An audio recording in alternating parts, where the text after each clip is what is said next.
Welcome to our channel. Today we how to authorize Palo Alto Networks GlobalProtect with MFA step-by-step clearly.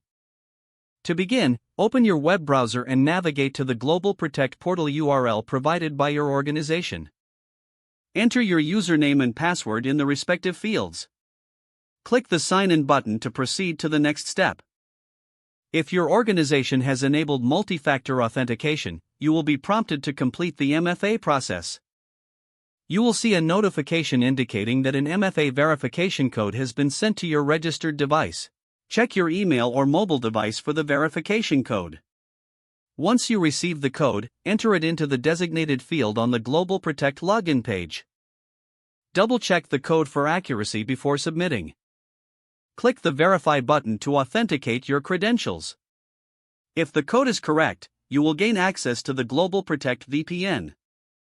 In case of an incorrect code entry, a notification will appear, prompting you to attempt again.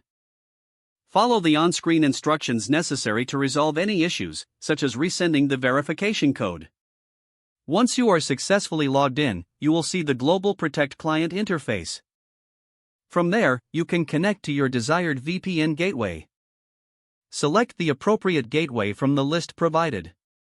Click the Connect button to initiate the VPN connection. Your device is now securely connected to the GlobalProtect VPN with multi-factor authentication.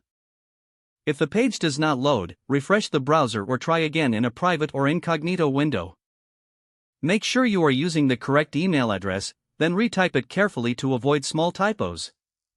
If your password is not accepted, use the reset option and create a new strong password you can remember.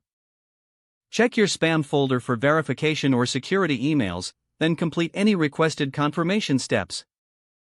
Enable two-factor authentication if available to improve account security and reduce unauthorized access risk. After signing in, review your profile details so your contact information and settings are accurate and current. If you see an error message, note it down and try again after restarting your device and log out when you finish, especially on shared devices, to keep your account and payment information secure. If the page does not load, refresh the browser or try again in a private or incognito window.